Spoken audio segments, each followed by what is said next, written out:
augmenter jusqu'à 4 grammes, qui ont un taux d'hémoglobine liquide, donc c'est une moyenne de glycémie qui est assez élevée, ou bien des patients qui sont sous insuline et qui font des hypoglycémies très sévères, qui peuvent descendre jusqu'à 0,60, 0,50 grammes pendant la journée. Ces patients, il est déconseillé qu'ils fassent le ramadan.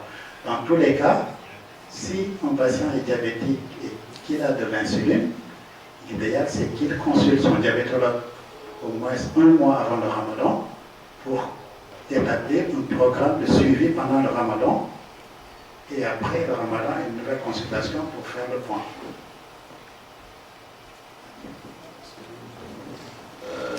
Juste pour la prière, assister avec nous, on peut faire le adhan et la prière directement après Inch'Allah. On va profiter parce qu'on a des frères et des sœurs qui posent des questions. C'est intéressant. Oui, chez les sœurs. Oui, ça va. Salam. Le micro, s'il vous plaît. Pour le temps d'intervention. Donc nous, on a deux questions. La première concerne la maladie cœliaque. Donc la maladie cœliaque. Le micro. Oui, pardon. On entendait une question par rapport à ça, c'est que les personnes, quand elles jeûnent, elles se sentent très fatiguées. Et est-ce que cette fatigue, elle est liée à cette maladie-là, ou est-ce que c'est juste la personne qui se sent fatiguée et donc elle demande, et elle pose la question à savoir si elle peut arrêter de jeûner ou pas. La deuxième question concerne une personne en fait qui a des troubles de sommeil et elle suit un traitement phytothérapique. Donc là, elle vient juste de commencer et donc le spécialiste lui a conseillé en fait de ne pas jeûner. Et elle se pose justement la question de savoir est-ce qu'il faut qu'elle arrête ou pas, parce que là elle se sent mieux. Ce qu'il faut savoir, c'est qu'en fait elle a un traitement à prendre 3 fois par jour. Donc voilà, donc elle se pose la question de savoir si est-ce qu'il faut suivre l'avis du spécialiste qui lui dit qui lui a conseillé de ne pas jeûner, ou est-ce qu'elle peut jeûner. Je vais répondre à la deuxième question. Trouble du sommeil, ça veut dire quoi? Pour des problèmes d'insomnie. Oui, tout à fait, oui. Problème d'insomnie. Oui, la personne ne porte pas du tout. Traité par la phytothérapie. Voilà. Ou un problème d'insomnie. Oui. Oui, de toute façon, le problème de l'insomnie, c'est très vaste. Hein. L'insomnie, soit c'est quelque chose qui vient d'arriver, soit c'est quelque chose qui traîne depuis des années. Donc souvent, disons, le spécialiste, il va poser beaucoup de questions pour chercher la source de l'insomnie. Donc si l'insomnie traduit un gros problème profond, tel qu'une dépression, un problème psychologique, un choc émotionnel qui est arrivé à un moment donné de la vie, c'est sûr que ça demande plutôt de la psychothérapie, et de reprendre, disons, un sommeil normal, ça prend beaucoup de temps. Alors maintenant, est-ce qu'il faut profiter de rendre carrément le mois du Ramadan pour donner de la traitement par des plantes, ou pour essayer de passer le cap? Peut-être que dans ce cas-là, pour le Ramadan, c'est exceptionnel. Si cette personne n'a jamais pris de médicaments pour dormir, c'est-à-dire des somnifères, peut-être qu'on peut imaginer qu'elle peut, parce que là, ça va être, disons, la nuit, elle est perturbée. Donc prendre des médicaments la nuit, c'est très perturbant. Donc si elle prend un médicament pour dormir, elle ne va pas se lever pour le soir, par exemple. Donc elle peut avoir des conséquences de ces médicaments le lendemain. Elle est fatiguée, avec des troubles de mémoire, celui qui connaît bien ça. Ou bien de dire je prends un traitement à base de plantes, et là-dessus les plantes, bien sûr, c'est ce qu'on trouve dans les pharmacies. Ce sont des médicaments qui sont remboursés. Et là-dessus, voilà, s'il y a un facteur d'anxiété, ce sont des somnifères qui agissent en même temps sur l'anxiété, ça détend la personne. Donc là, il y a d'autres, disons, on peut prendre ce genre de traitement que le soir, et c'est pas, disons, c'est pas aussi validé de dire qu'à cause des 3 comprimés par jour, il faut rendre carrément le Ramadan. Moi, je ne pense pas que quelqu'un tombe dans le piège de dire à cause de ça, j'ai rompu mon Ramadan complètement, parce qu'il n'y a aucune garantie que ce traitement par phytothérapie va marcher à 100%. Alors pour la première question, ça me dépasse complètement, donc ça c'est une question pour les gastroentérologues. Donc la maladie cœliaque, je ne sais pas si M. Thiam il a une idée là-dessus. Mais bon, la maladie cœliaque, c'est une maladie de malabsorption, on l'appelle comme ça. Hein. C'est une maladie, c'est l'intolérance au gluten, c'est une maladie ancienne. Aujourd'hui, bien sûr, elle est mieux connue, elle est diagnostiquée sur des prélèvements au niveau digestif par les gastroentérologues. Est-ce que le fait de faire ou de ne pas faire le ramadan, je n'ai pas de réponse là-dessus. Est-ce que le fait de jeûner chez quelqu'un qui a une maladie cœliaque, ça l'expose à plus de déshydratation, par exemple, ça peut expliquer la fatigue. Mais peut-être que la réponse, elle est beaucoup plus chez la gastro-entérologue que nous-mêmes. Hein, je sais pas. En fait, la personne elle est fatiguée, donc elle fait que dormir toute la journée. Après, il faut voir est-ce que les symptômes de la maladie cœliaque sont majorés pendant le ramadan ou pas. Est-ce que la patiente elle a plus de diarrhée pendant le ramadan ou pas? Si c'est le cas, ça peut effectivement entraîner une déshydratation et une fatigue derrière. Ce qu'il faut savoir également, c'est que la maladie cœliaque en tant que telle, ça peut donner aussi une fatigue. Donc, est-ce que son traitement est bien adapté ou pas? Dans tous les cas, il faudra qu'elle voie son gastro-entérologue pour le faire le point.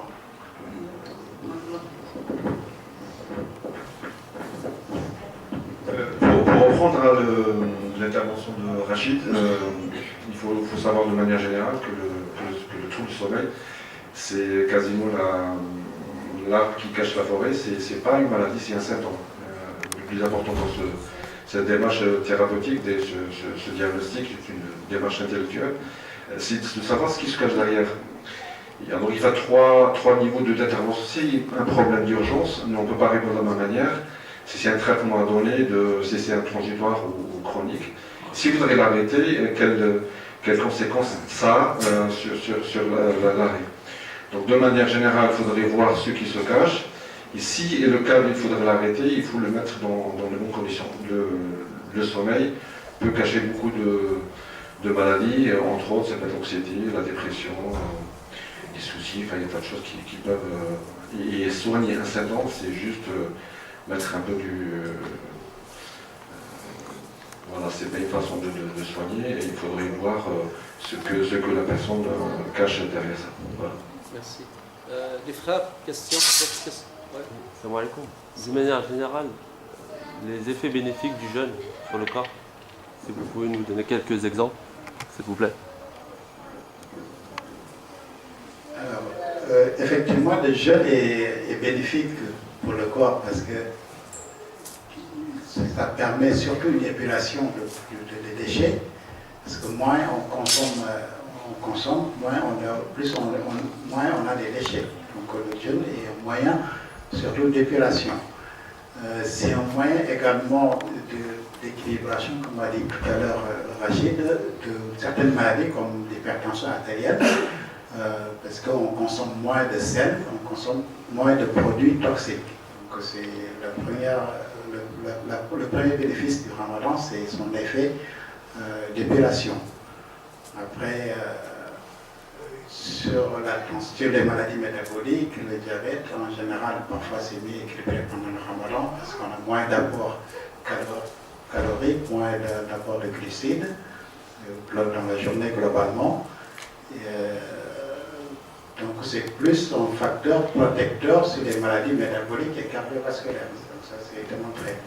Après, il y en a qui disent qu'au niveau aussi articulaire, le ramadan aussi joue un rôle au niveau des articulations.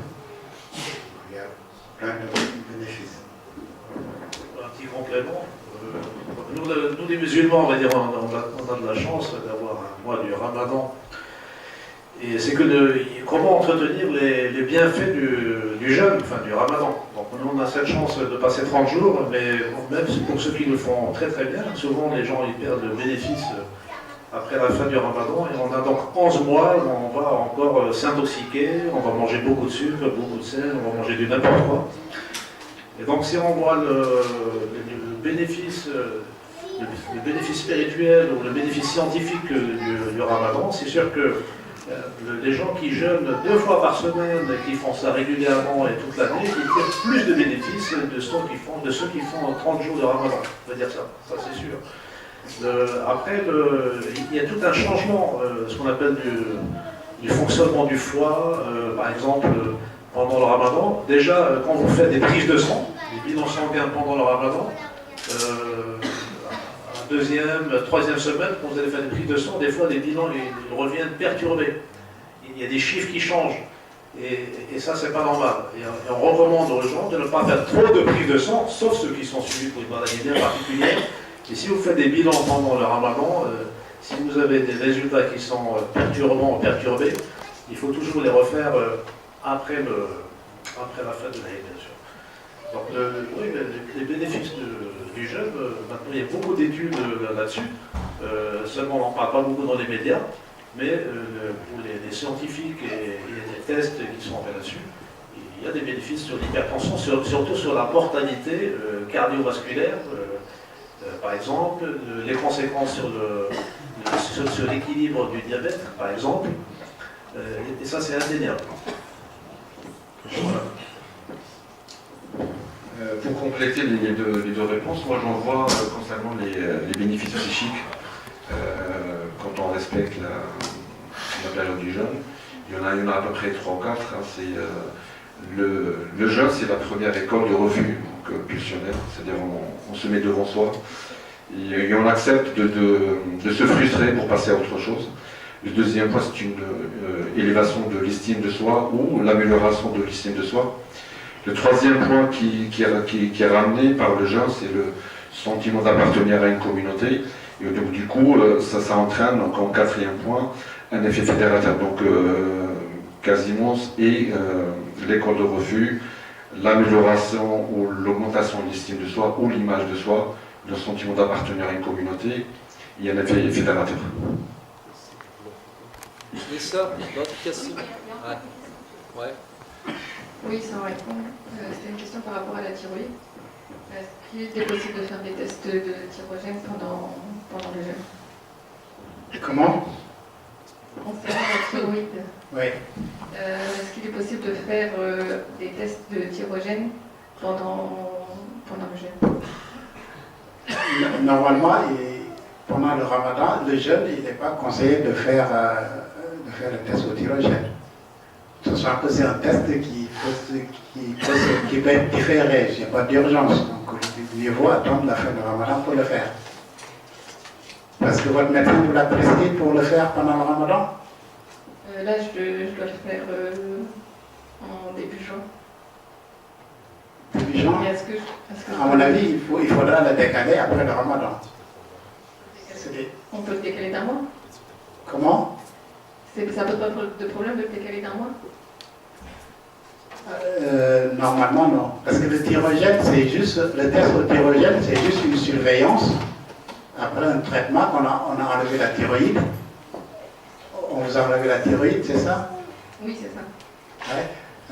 Effectivement, il y a les tests au thyrogène qui sont faits à des rythmes. Par exemple, à 6 mois après l'opération ou à 1 an après l'opération.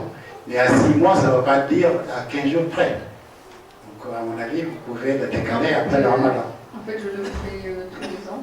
Vous le faites tous les ans, voilà. Tous les ans, ça ne veut pas dire à 1 jour près. Donc 15 jours, si vous décalez à 15 jours, il n'y a pas de problème. Mais normalement, vous ne pouvez pas le faire pendant le ramadan. Vous pouvez le décaler de 15 jours, comme ça vous le faites après.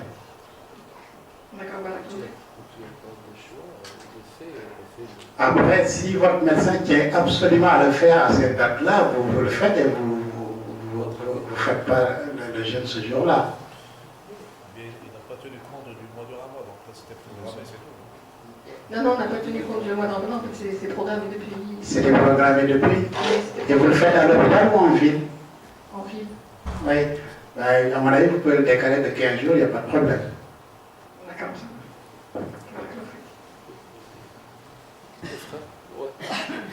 Avant, je voudrais savoir si les personnes qui prennent de l'ibuterox, donc qui suivent un régime, maintenant qui suivent un régime, pendant le ramadan, comment ils vont faire? Parce que vous savez, on nous dit que l'ibuterox, il faut le prendre une demi-heure à temps, à jeun en plus.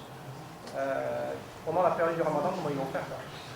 Alors, le problème de l'évodirox, c'est effectivement qu'il faut le prendre à jeun. Donc, au moins une demi-heure avant de le manger.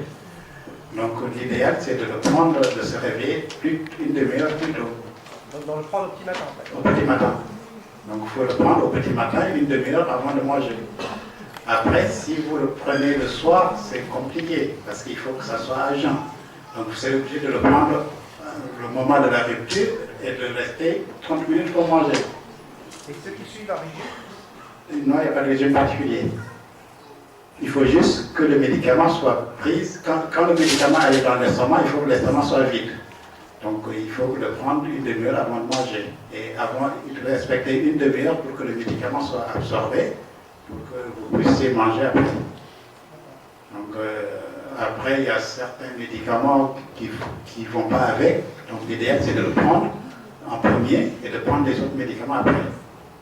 Donc vous commencez, vous réveillez 30 minutes avant de manger, vous prenez votre lévothyrox, et 30 minutes après, vous mangez et vous prenez les autres médicaments en même temps que vous prenez.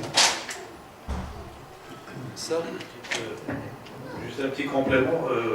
Par exemple, les gens qui prennent des médicaments pour la tuberculose, c'est le même problème. Ce sont des médicaments à prendre à jeun, absolument. Disons qu'il faut que l'estomac soit vide. Même si on a mangé, il faut attendre de digérer au moins 1h30, et puis garder les comprimés dans l'estomac au moins 1h30. Donc les gens qui ont une maladie, qui ont la tuberculose, qui ont une maladie contagieuse, ils sont obligés de prendre leur traitement pendant le ramadan. Mais on peut, disons, s'arranger pour qu'ils puissent le prendre la nuit comme ça, après la rupture du jeûne. Ou dans les cas de force majeure pour d'autres complications, ils ne vont pas faire le ramadan. Mais le ramadan, ça passe, on va dire ça. Faire le ramadan et prendre leur comprimé le soir. Disons, le pneumologue ou le médecin, il peut expliquer ça. oui. Donc il reste deux questions chez les sœurs, ce sont les dernières questions, donc je me fais un peu la porte-parole. Il y a une sœur qui aimerait savoir si le fait que le manque de sommeil qu'on peut avoir pendant le mois du Ramadan peut entraîner un risque dangereux pour la santé, et si oui, quels sont les symptômes. Et la deuxième question, c'est par rapport à une personne qui est non diagnostiquée diabétique pour le moment. Le fait que ce soit un jeûne long, comme c'est un jeûne d'été, est-ce qu'on peut vivre une hypoglycémie? Quels sont les symptômes, les signes qui peuvent montrer qu'il y a un diabète derrière? Est-ce qu'il faut consulter, ou alors c'est juste le fait de ne pas manger et pas boire et du coup on ne s'inquiète pas? Pour la deuxième question, une personne qui n'est pas diabétique, qui n'a aucun problème au niveau de son métabolisme du pancréas, de l'insuline, normalement n'a aucun problème pendant le ramadan. Il n'y a pas de risque d'hypoglycémie, parce que l'organisme est fait de sorte qu'il y a une adaptation qui se fait pendant le ramadan. Par exemple, nous on fait, ce qui est dans certaines pathologies, on fait jeûner le patient pendant 3 jours. Donc ça c'est plus compliqué. Le patient reste 3 jours sans manger et il n'y a aucun problème s'il n'est pas malade. Donc du coup la journée ça ne pose pas de problème. Après si effectivement pendant le ramadan le patient fait des hypoglycémies, là il faudra l'explorer pour voir s'il n'y a pas une autre pathologie derrière. D'accord. Et les symptômes d'une hypoglycémie pour une personne qui n'est pas diabétique, donc qui n'a pas l'habitude de prendre sa glycémie, est-ce qu'il y a des symptômes qui montrent qu'à un moment donné, il y a un risque? C'est les mêmes, les symptômes d'hypoglycémie, c'est les mêmes. Donc c'est des maux de tête, des céphalées, de la sueur, des tremblements, c'est-à-dire le cœur qui bat vite, des palpitations. Tout ça, c'est des symptômes, des signes d'hypoglycémie.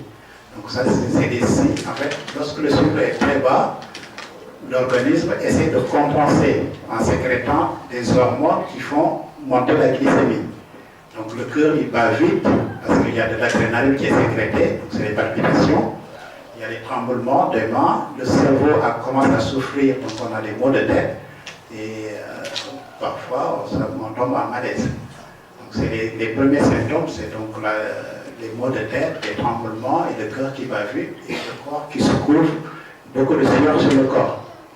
Si ça vous arrive, il faut beaucoup pendant le ramadan, il faudra faire un bilan pour voir si vous ne faites pas des hypoglycémies qui peuvent être liées à une pathologie. Merci. Pour le sommeil, on n'est pas tous égaux devant la quantité de sommeil. Donc on a des petits dormeurs 6 heures, on a des grands dormeurs 9 heures. Généralement, l'être humain il dort 7h30.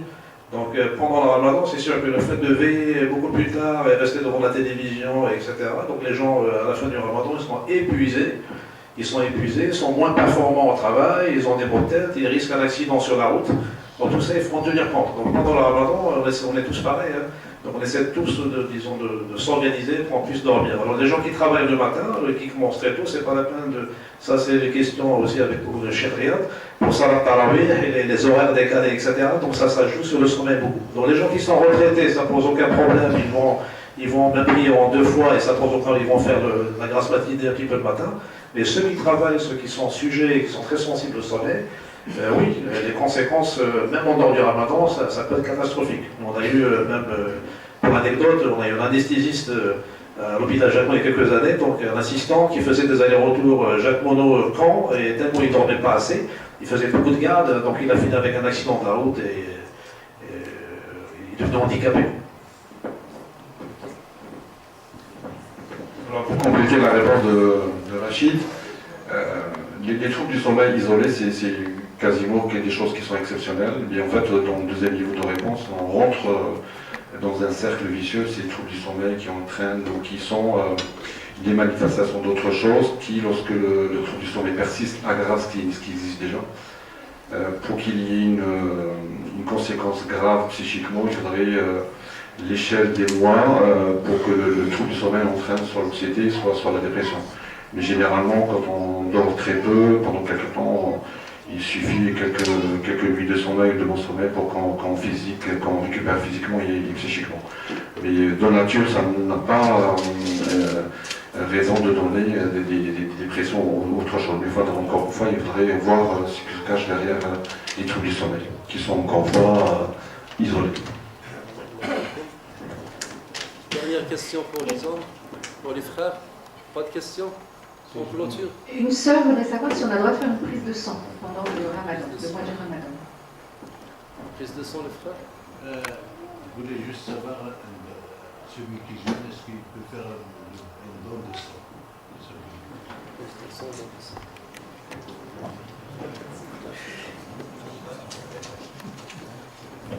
Généralement, la prise de sang, ça a toujours été considéré comme un acte qui rompait le jeûne, mais pour la nécessité, ça dépend. Donc, ce que je disais tout à l'heure, on essaie d'éviter de faire des prises de sang pendant le ramadan. Mais en cas de nécessité absolue, comme si on passe aux urgences, il n'y a pas de souci. Après, c'est la perfusion. C'est la perfusion qui va rendre le jeûne. On va recevoir de l'eau salée ou sucrée. C'est ça qui change tout. Mais notre question, c'était... Ouais, c'est ça. Après...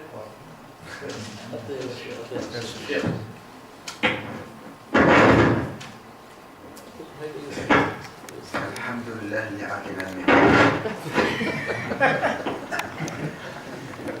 شوف سي بلي على كل حال البريسكريبسيون هذا تاع التعيير لا شيء فيه فهمت انت التعيير لا شيء فيه اما باش تعطي الدم هذا فيه خطر تعطيه وانت فاطر لانك ممكن يوقع لك اغماء واذا وقع لك اغماء معناها ذهاب عقل وهذه في الحقيقه عقل نرجو الدكتور فهمت هذه في الحقيقه هنا يبقى الصيام تاعك اذا فات عليك التغريد يسموه التغريد اذا صابك هذا المرض دوخه فمن الاحسن اعطيه وانت فاطر بعد الفطور لازم تعطيه الدم اما وانت صايم من الاحسن لانك في قوه والطبيب ما عرف انك تنجم هذه حاجه اخرى اما باش تعطيه الدم رد بالك حتى تفطر. Je ne sais pas si vous avez remarqué les donneurs de sang, il y a même... non, pour les donneurs de sang, il y a des gens qui vont se précipiter à donner du sang justement pour recevoir un sandwich, parce qu'on leur donne toujours un sandwich derrière, et donc c'est un sandwich gratuit. Donc si vous devez le faire pendant le ramadan, c'est catastrophique.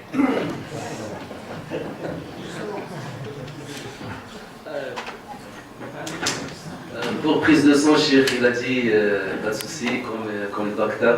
Voilà, frère.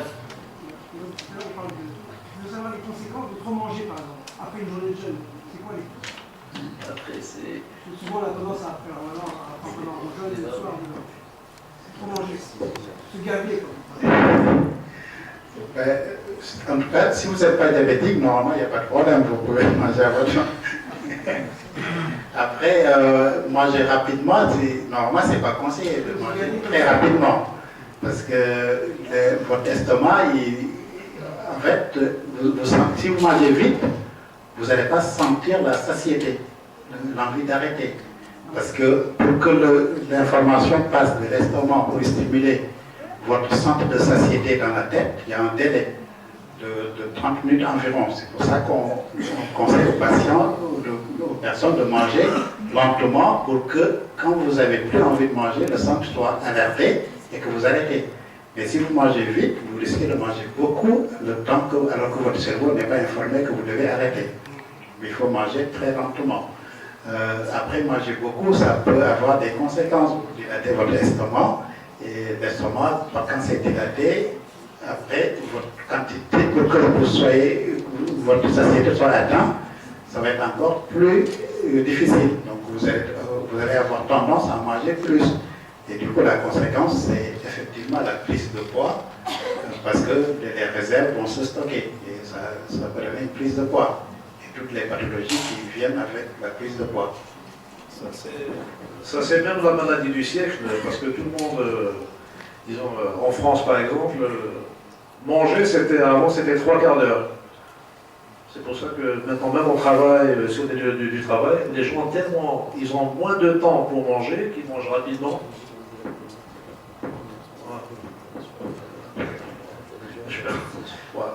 Déjà في الاستوما تاعنا من الناحيه الفيزيولوجيه عندنا لي دو تيار تاع الاستوما فيهم الاكل وعندنا لو تيار فيه الهواء. هذا ما نديروا لي راديو نشوفوا بلي عندنا توجور ان بو دير في الراديو. هذا كلام هذاك اللي امبورطون على الانسان واحد ياكل بالخف ويعمل كرشو بالخف يعني في البوليمي يعني ما فيش هضم لا ديجيستيون ما كايناش كيما قلت وتابارتين على لو بوا. على لو بوا يعني فيه بليز دو بوا. الناس اللي ياكلوا يعني بالخف ما كانش البليزير تاع الاكل ما كانش البليزير وفيه التاثير تاعنا على لو بوا تاع الانسان وعلى الهضم كيما الميتابوليزم بالفرنسيه. الواحد يعني او موان نص ساعه في الاكل مينيموم. Oui, juste une dernière question, comme ça on peut poser des questions. Est-ce qu'on peut consulter le dentiste pendant le mois de Ramadan? Le dentiste, oui, du moment où il n'y a pas de passage au niveau digestif, il n'y a pas de souci. Hein. Parce que le dentiste, si on le consulte pendant le Ramadan, soit il y a une urgence, il faut y aller. Mais du moment où on n'a pas profité quand on va se rincer la bouche pour boire le verre d'eau, il n'y a pas de souci. Il y a des moments où on est malade, il faut manger, soit dentiste ou n'importe. Il y a des médicaments à prendre. Il ne faut pas risquer à ça. On mange, on est malade et après on va rattraper le jour. C'est pas souci. Il ne faut pas exagérer. Il faut jeûner. Il y a la santé, il y a le corps, il faut préserver. Toutes mes remerciements pour nos docteurs, barakallahu fihom. Premièrement parce qu'ils ont accepté de venir et d'assister avec nous, et deuxièmement pour cette comment on dit, prestation. Inch'Allah راكم كامل استفدتوا. إذا كان واحد عنده يسار frère, un de vous, il y a d'autres questions, Inch'Allah après la salat, vous trouvez docteur votre disponibilité. On laisse Cheikh Saoud pour clôturer avec dua barakallahu فيه ويسمح لنا إذا كان عندك شي تعقيب على بعض وجهات النظر خاصة الدكتور رشيد من حقه. تفضل شيخ. اسمع عندنا شيخ. أنا وش أقول لك؟ على كل حال والله كلام جميل. بارك الله فيكم وعليكم. سيدنا رسول الله يقول صوموا تصحوا. على كل حال بركة الطب ما يعجبوش الكلام. هذا حديث ما فهمتهاش صوموا تصحوا. وربنا يقول كلوا واشربوا ولا تسرفوا. قضية المرض كما قال لك ولا تلقوا بأيديكم إلى التهلكة في آية، وفي آية أخرى ولا تقتلوا أنفسكم إن الله كان بكم رحيما. ومحافظة الأبدان أو لم محافظة الأديان، تحافظ على بدنك هذا لأن بالبدن يقوم الدين وليس الدين يقوم بالبدن. ثم نختم على اللي قال السي رشيد بالنسبة للأكل، تلت لطعامك وتلت لشرابك وتلت لنفسك. سئل بعض الصالحين عن الأكل مرة في اليوم، قال ذلك أكل الصالحين. فقال له ماذا تقول يا شيخ في الأكل مرتين في اليوم؟ قال ذاك أكل المسرفين. ثم قال له ماذا تقول في الأكل 3 مرات في اليوم؟ قال له قل لأهليك يبتنون لك معلفة فأنت دابة. قل لأهليك يبتنون لك معلفة فأنت دابة. فعلى كل حال الأكل هذا في الصوم ولا مش في الصوم يلزم الإنسان ياخذ نص يصير رجع. بارك الله في الدكتور. في النفس ما نكونوش كذاك النهيم، لو النهم هو كما نقول الأكل ياكل بزاف. ايوه البوليميك ما يكونش معاه. قال له واحد التلميذ لشيخه، قال له شيخي، قال له شيخه يأدب فيه، قال له يا شيخ يا ولدي لا اجعل ثلث بطنك قسم على 3، ثلث لطعامك وثلث لنفسك وثلث للماء لشرابك. فقال لا يا سيدي انا املأها طعاما والطريق والماء ويجعل الطريق نفسي والنفس وان شاء تهبط وان شاء تطلع. كيف قضيه؟ فاحنا جبت لا احنا قلنا كما التلميذ وزرنا كيف احنا. فالانسان بارك الله فيه الدكتور على المعده هذه ربنا سبحانه وتعالى وعلمتنا الدنيا ان الوزين يقولوا اصحاب الوزينات يعطوا نوبه في العام وشي يتريوا. فاحنا كي نصوم احنا كمسلمين كل النفايات والحوايج اللي الصوم يعدلها، ومن هذا القبيل صوم متصح. فنسأل الله سبحانه وتعالى أن يوفقنا لما يحبه ويرضى. اللهم يا أول الأولين ويا آخر الآخرين ويا رحم المساكين ويا بالقوة المتين أرحم ضعفنا يا رب العالمين. اللهم ارزق شبابنا وارزقنا جميعا عفة يوسف، وارزق نساءنا وبناتنا طهر مريم، وارزقنا جميعا سخاء حاتم وكرم سيد المرسلين، وارزقنا في رمضان حلم زياد معن بن زائدة يا رب العالمين، وارزقنا شجاعة عنتر على نفوسنا ودنيانا وشياطيننا يا رب العالمين. اللهم اجعلنا إخوانا متحابين فيك. اللهم هب الوسيء للمحسنين يا رب العالمين. اللهم اجعلنا من الذين يصومون رمضان صيام خواص الخواص يا رب العالمين. اللهم ارزقنا يا رب في رمضان القبول، وارفع عملنا إلى محل القبول يا رب العالمين. اللهم ارزقنا الصحة الدائمة. اللهم ارزق شبابنا الطهر والعفاف يا رب العالمين، وارزق بناتنا مثله يا ارحم الراحمين. اللهم يا ارحم الراحمين من كان في قلبه حاجة خير فاقضها لنا وله، ومن كان في قلبه حاجة شر فصرفها عنا وعنه يا رب العالمين. اللهم اصلح المسلمين في مشارق الارض ومغاربها، واجعل ولايتهم في الخفة والتقوى يا رب العالمين. اللهم انا ندعوك في هذه الساعة ولعلها تكون ساعة الإجابة الممتدة في ذلك يا رب العالمين. اللهم انزل علينا فيها ما أنزلت على أوليائك وخصصت به أحبائك، اللهم برد عفوك وحلاوة مغفرتك، وانصر علينا رحمتك التي وسعت كل شيء، وارزقنا منك محبة وقبولا وتوبة نصوحا وإجابة ومغفرة وعافية الدعم الحاضرين والغائبين الأحياء والميتين برحمتك يا أرحم الراحمين. اللهم لا تخيبنا مما سألناك ولا تحرمنا مما رجوناك، واحفظنا في المحيا والممات إنك مجيب دعوات رب العالمين. اللهم لا تشمت بنا عدوا ولا تسئ بنا صديقا ولا تجعلنا عرضة للأهواء والجنان من كل بلاء، واغفر لنا ما مضى ووفقنا فيما بقي من أعمارنا لما تحب وترضى يا رب العالمين. اللهم احفظنا بعينك التي لا تنام وضمنا إلى كنفك الذي لا يضام يا رب العالمين. آمين آمين والحمد لله رب العالمين.